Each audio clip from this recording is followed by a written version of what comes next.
Barbadians and friends of Barbados, wherever you are today, I wish for you a very Merry Christmas and a 2022 that is filled with blessings. We are just days away from the end of 2021, and while the challenges have been many, there is no doubt that the things we have achieved outnumber those challenges by far. It is this that I want to talk to you about today. For there is much for which we must be able to give thanks, for which we must be thankful. Yes, COVID is still with us, even after taking far too many, regrettably, of our loved ones. In fact, while we celebrate this very sacred day on our Christian calendar, we do so knowing that we must be cautious, that we must follow the protocols still, and that we cannot be unmindful of the advice of our health experts. Failure to do the right things will leave us facing consequences that can be dire at every level, individually, within our family, and of course nationally. But still, we're thankful because just a few months ago we were preparing for much worse. Remember not so long ago with the Delta variant at our doorsteps, we were gearing up to deal with more than 500 new cases per day as might have been predicted. And even though it was extremely challenging, it could have been, my friends, far, far, far worse. But we didn't reach that point, and we're grateful for that. And even as we say so, we're still grieving for those, as I said, who just did not make it. We asked for your cooperation in taking the vaccines, and the majority of you who were eligible complied. You did it out of selfless love. We asked you to bear with us when we restricted large gatherings, and you understood, you appreciated, and yes, you complied. And yes, it was hard. It meant reduced or no income for many people, but you walked with us as a nation, and we give thanks for that. In this country, where all but one parish is named after a Christian saint, and that one parish still has Christ in its name, we take going to church seriously.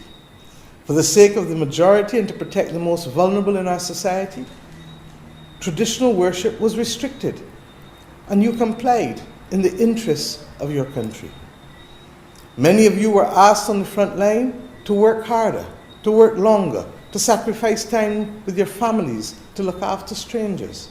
And like true patriots, you gave your all and still more. We thank you. Your nation thanks you. To our health professionals and their support colleagues, but in particular the entire nursing fraternity and doctors, our members of the Barbados Police Service, our members of the Barbados Defence Force, our teachers, our public servants, those who work at the borders in particular, our nation remains indebted to you. We remain indebted equally to those who worked in the private sector to keep daily functions going in spite of the risk that they face. To the many retired Barbadians who took backup duties on a voluntary basis, I also tip my hat to you as well. Yes, Barbadians, we have survived this pandemic and we continue to do so. We have braved Hurricane Elsa and the freak storm. And yes, we have literally risen from the ashes, literally, that came upon us earlier this year. We have schooled our children in a less than perfect environment, most of them having to rely on online schooling over the course of the last 18 months or so. And we've had to do without the comforts that we've often taken for granted. But we never gave up that spirit that defines us. We have looked out for each other, and for the most part, people have shared. We salute you and we thank you, each and every one of you. We end this year, 2021, having broken the last institutional vestiges of our colonial past, bringing to an end a form of governance that existed for 396 years. We have declared ourselves a parliamentary republic, accepting full responsibility for our destiny, and above all else, installing the first Barbadian head of state in our history. We move forward, my friends, with confidence. This, I believe, is testimony to our maturity as a people and as an island nation. I say once again, thank you. The new Barbados Charter has sought to enshrine those values and principles which we hold dear and on which this nation was founded. These are the characteristics which make us stand out as global citizens internationally. We must work now each day to reinforce these traits, which will keep us punching above our weight. We must remind each other that being civil and polite is a necessary feature of our daily lives as we interact with each other. Yes, we can agree to disagree, but we don't have to be disagreeable in our behavior towards each other. We must see each other and look out for each other. We must listen to each other and care for each other. We must recognize that we will have different perspectives in the society, but we must always seek to find the common ground to advance as a people and as a nation. And we must remain thereafter committed to resolving those things upon which there can be no clearly agreed common ground, but for which there must still be progress. Now, we are at the doors of 2022. We are determined to resume the journey towards Barbados becoming world-class by 2027. We will start the conversation among ourselves as to who we are and how best we can become even more confident and more committed to being the best person that each of us can be, or how we shall order our constitutional arrangements to better improve the quality of our governance and to promote active citizenship rather than simply focusing on the role of government or on people's rights alone. We will focus on making our people better prepared, more productive, and more empathetic, because it is all that we have to rely on. Our people, you, me, all of us. And in all that we do, we must hold fast to our faith, our values, and our principles. We must focus, all of us, not just on government securing growth for our nation, and by extension for the society, because the issue of growth is not a governmental path alone. It depends on all of us.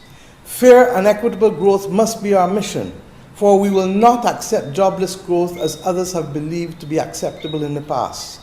We must embrace the vision, my friends, of a revitalized economy with a digital backbone, the continued transformation of our traditional productive sectors while building out the new ones, and finding places for every Barbadian to be able to find their own form of prosperity within this nation.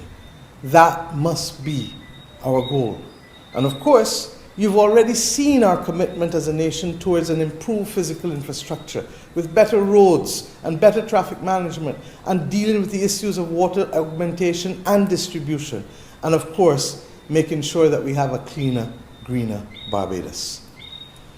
I should report to you that our air travel is almost back to pre-COVID levels in this month of December 2021. Projected cruise arrivals are also most encouraging. The economy, yes, is clearly on the uptick, but we have still grey clouds out there because we don't know what the world will do and react even in the rest of this pandemic. So that as we move forward, we remain cautiously optimistic, but recognizing that we do not live alone in this world. The international rating agencies have retained bright outlooks for our future, and for that we are grateful, while at the same time ensuring that, unlike many others, that we have not been downgraded. And most tangibly, we are also seeing our people returning to work in large numbers at last. We move forward fully committed to building a Barbados that is much better prepared to face the existential threats of the climate crisis, and with a people that have been increasingly sensitized to the role that each of us must play in the protection of our environment. We step into this new year far better prepared than we were a year ago for whatever the world may throw at us, and we all know it has been throwing a lot of things. Today, let us look forward, therefore, my friends, with optimism, with hope.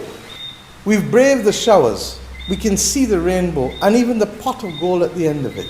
But we're conscious that we cannot take our eyes off of what makes us work, what makes us function, what makes us care for each other, because it is the combined efforts of daily attention to the small things that will help us reach the large things that are needed to make this country world-class by 2027.